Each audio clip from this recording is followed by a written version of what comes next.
Lelaki berdarah dahi terus lembik macam batang pisang. Sepasang kaki dan tangannya tergedang. Muka dan tubuh tengadah ke langit. Dadanya berombak lemah, menarik dan melepaskan nafas. Saya dan pemandu tidak dapat berbuat apa-apa. Kami sekadar memerhatikan saja. 2-3 helai daun kering yang lekang dari tangkainya melayang-layang di udara sebelum jatuh di permukaan bumi. Saya menjerit terkejut. Kenapa Tama? Cuba kamu tengok tangan dan kakinya. Saranan saya segera dipatuhi oleh si pemandu. Matanya terus merenung ke arah kaki dan tangan lelaki berdarah dahi yang tergedang. Dia mengerutkan dahinya, kemudian merenung ke arah saya semula. Tak ada apa-apa Tama. Cuba renung baik-baik dan lama sikit, kata saya. Macam tadi, si pemandu terus mematuhi saranan saya. Kali ini, agak lama juga dia merenung ke arah tangan dan kaki lelaki berdarah dahi. Wajahnya nampak cemas sekali.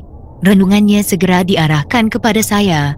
Kami berpandangan, bagaikan tidak percaya dengan apa yang kami lihat. Kaki dan tangannya berbulu, berbelang-belang macam harimau.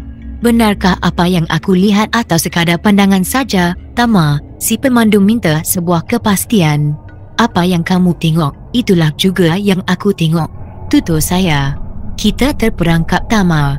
Aku juga berpendapat macam tu. Apa yang mesti kita buat Tama? Sabar, biar aku cuba mengatasinya. Si pemandu anggukkan kepala, seolah-olah menyerahkan sebuah tugas untuk saya atasi, walau dengan apa cara sekalipun. Satu tugas yang berat tetapi perlu diselesaikan untuk menambahkan keyakinan kepada si pemandu. Dengan tenang, saya menyingsing sepasang baju hingga paras siku. Membongkok, melipatkan kaki seluar kiri hingga paras lutut. 7 helai rambut di ubun-ubun terus dicabut sekaligus.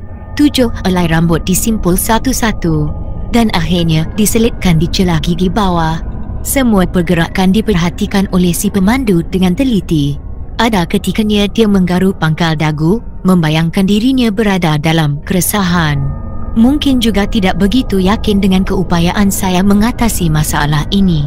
Beberapa gerak dan langkah yang diatur dan disusun ternyata tidak selari apa yang diingini dan dipelajari. Terpaksa diulangi kembali. Sudah tentu perkara ini membosankan si pemandu. Kenapa langkah yang sama diulang-ulang Tama?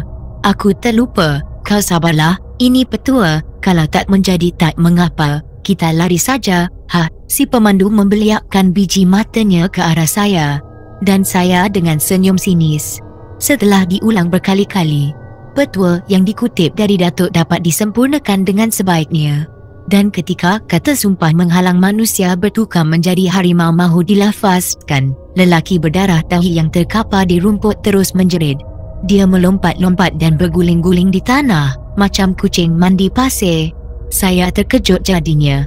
Si pemandu lagi terkejut. Badannya kelihatan menggigil semacam. Apa yang kau baca Tama? Mantira dalam bahasa Melayu, tidak berlawan dengan hukum Allah. Aku mohon pada Allah, kata saya. Si pemandu mendengus. Saya menarik nafas kecewa. Usaha ini ternyata gagal. Mungkin ketika bermohon pada Allah sebentar tadi, tidak sepenuh dan seikhlas hati. Disulam dengan rasa sangsi. Jadi saya harus berusaha dan berikhtiar cara lain. Lelaki berdarah dahi terus berguling-guling di tanah. Tangannya mencakar apa saja. Kuku tangan dan kakinya mula terkeluar. Memang ada usaha darinya untuk mencakar dan mengoyakkan seluar yang kami pakai. Saya dan si pemandu berusaha menjauhkan diri darinya. Tolong saya, kalau saya tahu begini jadinya, tidak saya tawarkan kawasan ini. Ilmu saya makan diri kerana melanggar janji. Siapa di antara kami mengkhianati sumpah inilah jadinya. Sambil berguling-guling dan menghempaskan tubuh di bumi, lelaki berdarah dahi dapat berkata-kata. Suaranya tersekat-sekat. Saya lihat ke dada langit, awan masih macam tadi.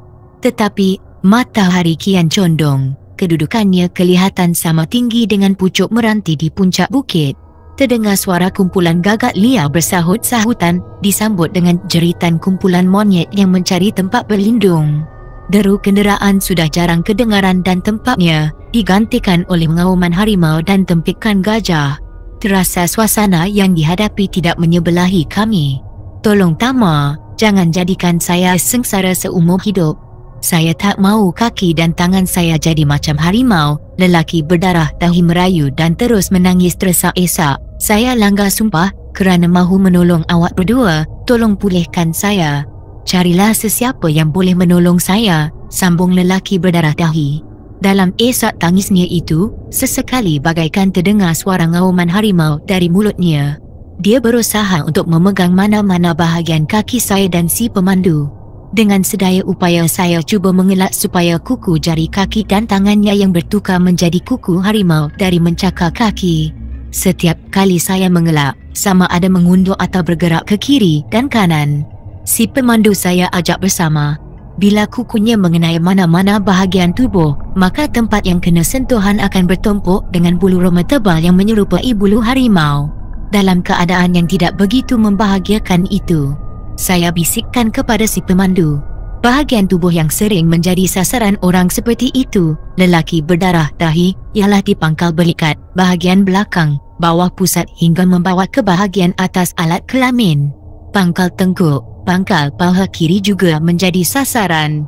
Tempat-tempat tersebut menurut ilmu perubatan Melayu tua merupakan himpunan atau jalur saraf yang agak penting dalam tubuh.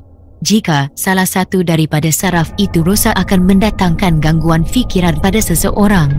Malah akan menyuburkan bulu-bulu roma baru akibat kesan yang dicekal lelaki berdarah dahi. Tolong saya, rayunya. Tanpa diduga, dia menekam ke arah kami sambil mengembangkan 5 jarinya yang berkuku harimau ke arah muka saya. Bagaikan kucing dipulas, ekor saya melompat tinggi. Si pemandu saya tarik hingga dia terjatuh di sebelah kanan. Kerana saya dan pemandu cepat mengelak, menyebabkan lelaki berdarah dahi jatuh betul-betul di tempat di mana saya berdiri. Terkapar di situ. Tolong saya, rayunya lagi. Saya membisu dan bergerak ke belakang, meninggalkan lelaki berdarah dahi yang tercungap-cungap itu agak jauh. Melihat saya tidak begitu berat mengambil tahu rayuan lelaki berdarah dahi, si pemandu tergamam dan kebingungan. Kenapa tak tolong dia, Tama? Berbahaya, tapi dia sudah banyak kali merayu. Kalau begitu biar aku tolong dia, Tama. Jangan, tahan saya. Si pemandu tidak kisah dengan larangan saya. Dia terus melajak ke arah lelaki berdarah dahi. Sebab saja sampai, terus membongkok mahu memeluk tubuh lelaki berdarah dahi. Saya pun segera bertindak. Dengan pantas saya menerpa ke arah si pemandu. Tubuhnya saya tolak ke belakang hingga jatuh terduduk. Aku baru saja beritahu macam mana berbahaya bila kukunya kena kulit badan kamu. Apa kamu mahu jadi macam dia? Suara jeritan saya bergema menguasai suasana. Aku kesian dengannya sampai terlupa pada cakap kamu, Tama. Perlahan-lahan si pemandu bangun. Wajah saya ditatapnya penuh rasa kesal. Bagi memulihkan ketenangan perasaannya, 2 kali bahunya saya tepuk penuh mesra. Lelaki berdarah dahi masih terkapar di bumi. Matahari kian merendah. Bayu yang berhembus terus membawa suara gagak, ungka, monyet dan sekali-sekali bunyi harimau memanggil anak. Suasana begini seolah-olah memberitahu kami masa semakin suntuk. Tak lama lagi senja pasti datang dan berikutnya malam pula menjatuhkan tirai. Ketika itu segala usaha menjadi punah ranah. Sekarang bagaimana, Tama? Sukar untuk menjawab pertanyaan tersebut. 2-3 kali lubang telinga yang tidak katal saya korek. Si pemandu berlega-lega di depan. Lelaki berdarah dahi terus merintih. Bunyi suara harimau semakin jelas. Setiap kali suara harimau berbunyi, lelaki berdarah dahi menjawab dengan ngauman yang perlahan antara dengar dengan tidak. Bagaimana, Tama? Kamu harus melakukan sesuatu. Si pemandu terus mendesak. Tak apa, apa yang tak apa, Tama? Masa semakin suntuk, seperti ada sebuah paksaan dari si pemandu. Cara ini memang kurang saya senangi. Saya lebih aman melakukan sesuatu tanpa ada desakan dan paksaan. Tak apa, biar aku cuba petua ini dulu. Aku tahu serba sedikit kerana dulu aku pernah berkawan dengan manusia keturunan harimau. Terberliat biji mata si pemandu. Dia segera menjauhkan diri dari saya. Aku harap cerita ini tak benar, Tama, katanya. Kalau benar bagaimana? Aku harap kamu tidak membaham aku, katanya. Saya ketawa kecil. Tetapi si pemandu kelihatan serius. Lelaki berdarah dahi terus mengguling-gulingkan tubuh di bumi. Ada perubahan pada dirinya. misai sudah bertukar menjadi misai harimau. Tidak ada lagi kata-kata tolong saya terkeluar dari mulutnya. Cuma yang ada suara ngauman yang keras. Renungan matanya cukup garang ke arah saya dan si pemandu. Saya cuba membaca beberapa potong ayat Al-Quran. Semuanya tidak menjadi. Sering terlupa dan silap. Entah mengapa, seluruh tubuh saya menggeletar. Perasaan jadi cemas semacam. Dan saya rasakan seperti ada tenaga gaib meresap ke dalam tubuh. Saya pasti semangat harimau mula meresap ke dalam tubuh. Kalau tidak dikawal, saya akan memiliki ciri-ciri seperti seekor harimau. Cuma batang tubuh saja tetap macam manusia. Bagi mengawal diri dan perasaan dari diresapi anasir jahat, sepasang kelopak mata segera dirapatkan. Seluruh hati dan perasaan saya serahkan kepada Allah. Sedikit ruang lapang segera dicari. Disitulah saya duduk bersila dengan mata terpejam. Mungkin dengan berkat doa serta diizinkan oleh Allah, fikiran saya tidak berserabut. Beberapa potong ayat Quran yang memang sudah menjadi amalan bila menghadapi saat-saat kesusahan dan godaan iblis segera dibaca dengan khusyuk. Saya berusaha dengan sedaya upaya dan selebihnya saya serahkan pada Allah. Tidak ada apa dalam batin selain dari Allah yang Maha Besar. Hasilnya, keadaan diri kembali normal. Tidak resah dan gelisah. Perasaan terasa cukup tenang. Dada begitu lapang. Saya bagaikan mendapat satu kekuatan baru, penuh yakin pada diri dan kuasa Allah. Lelaki berdarah dahi yang tangan dan kakinya berbulu harimau ternyata sudah tidak sekuat tadi lagi. Kelihatan amat lemah sekali, suaranya bagaikan tidak bermaya. Tetapi, gerak matanya liar macam gerak mata harimau kumbang. Tajam menyorot ke setiap sudut kawasan lapang. Saya pun mengajak si pemandu beredar dari situ. Membiarkan lelaki berdarah dahi sendirian, berguling-guling di bumi. Kata-kata yang diluahkannya tidak jelas. Dia masih mengaum macam anak harimau. Apa kau mahu membiarkan dia terseksa di situ, Tama? Si pemandu kerutkan dahi sambil merenung ke arah saya penuh keheranan. Suasana hari bertukar lagi. Senja mula memperlihatkan bayangnya. Di kaki langit ada awan berwarna kemerah-merahan. Rasa cemas kembali menguasai diri. Keadaan sudah semakin suntuk. Datuk dan Said Hamid Al-Haddad yang terpisah tidak tahu cerita. Apakah mereka berdua dalam keadaan selamat atau sebaliknya? Tama, apa tindakan kita selanjutnya? Aku sedang memikirkan sesuatu, tapi masa semakin suntuk. Kalau seluruh tubuhnya bertukar menjadi harimau, jawabnya kita jadi habuannya. Rosak benam hati si pemandu. Saya tidak memberikan sebarang reaksi. Malah terus duduk bersila di bumi. Sepasang mata dipejamkan. Dalam erti kata lain, saya bertafakur sejenak. Memisahkan diri dan ingatan dari dunia nyata. Buat kali kedua saya lapangkan hati, lapangkan otak dan perasaan. Semua tumpuan saya halakan ke arah mata hati Mia, gadis harimau. Mia pun hadir dalam mata kalbu dengan senyum penuh gairah. Memerlukan bantuan, pendek dialognya. Saya pun angguk kepala. Kamu dalam bahaya, Tama. Macam tadi juga, saya terus anggukkan kepala. Baiklah, sekejap lagi, ada orang yang membantu kamu, Tama. Dalam senyum Mia, gadis harimau mengakhiri kata. Dan dia pun lesap dari mata kalbu saya. Mata kalbu saya didatangi seorang lelaki yang amat tua. Kulit mukanya sudah berkedut. Janggutnya separas dada tetapi wajahnya nampak bersih cerah. Susunan giginya nampak rapi dan kukuh.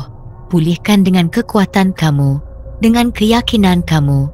Semuanya sudah disampaikan oleh Mia kepada kamu. Manfaatkan sekarang. Selesai sahaja berkata, kata, orang tua itu terus menghilang. Dan saya masih mengharapkan tempatnya digantikan oleh Mia. Apa yang saya harapkan tidak kesampaian. Sesungguhnya, amat senang menatap bola matanya yang lembut. Kulit pipinya yang licin. Senyumannya sungguh mengesankan bersama lesung pipit dan susunan gigi yang sungguh rapi. Dalam keadaan yang separuh khayal itu, saya bagaikan melihat sama-sama gerakan seorang wanita. Apa yang pasti wanita itu bukan Mia. Seorang wanita yang asing yang tidak dikenali. Dalam keadaan samar-samar itu, si wanita misteri menegakkan ibu jari dan kelingking sebelah kanan. Perlahan-lahan diterbalikkan. Kemudian ditegakkan semula. Diterbalikkan kembali dan terus ditikamkan ke perutnya. Wanita misteri terus menghilangkan diri. Saya teringat perkara seperti itu pernah diajar oleh Mia kepada saya ketika mahu menentang binatang buas. Dengan cara tersendiri satu rumusan diambil. Saya harus mencari pokok renik yang bercabang dua.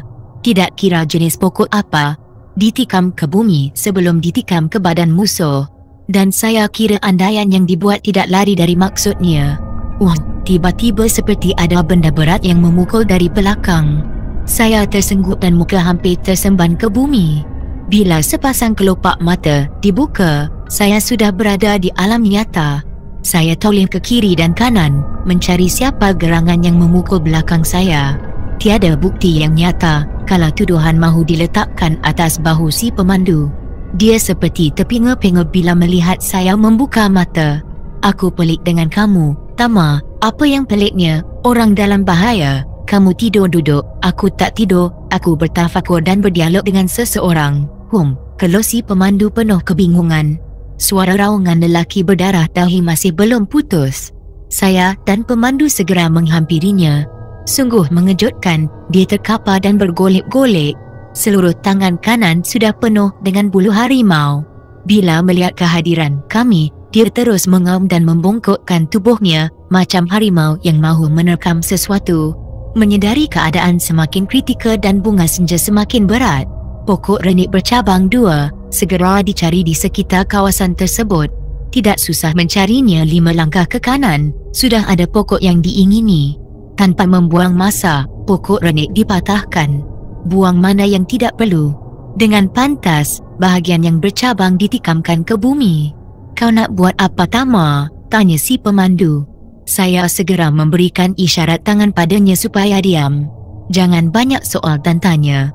Duduk diam-diam dan lihat apa saja yang bakal saya lakukan. Syukur si pemandu mengerti dengan bahagian isyarat tersebut. Dengan pantas saya bergerak ke arah lelaki berdarah dahi yang mula bangun mahu bertindak liar. Saya segera berdiri di depannya sambil memusingkan kayu bercabang dua di matanya. Dalam masa yang sama saya membaca ayat-ayat penunduk dengan harapan dapat melancarkan kerja. Harapan tidak menjadi kenyataan. Dia bertambah marah dan ganas, terus menerkam. Sabar, aku mahu menolong kamu. Secara jujur saya menyatakan kepada lelaki berdarah dahi. Dia tidak boleh berkata-kata selain dari mengaum. Keadaannya sudah bertambah parah. Tidak mengejutkan kalau dalam masa 45 minit lagi, seluruh tubuhnya bertukar menjadi harimau seiring dengan suasana hari yang semakin malam. Kerana memikirkan masa begitu terhad, saya terus melompat melangkah tubuh lelaki berdarah dahi. Sudah diduga apa yang bakal berlaku. Lelaki berdarah dahi terus bertindak balas. Dia bangun untuk menentang.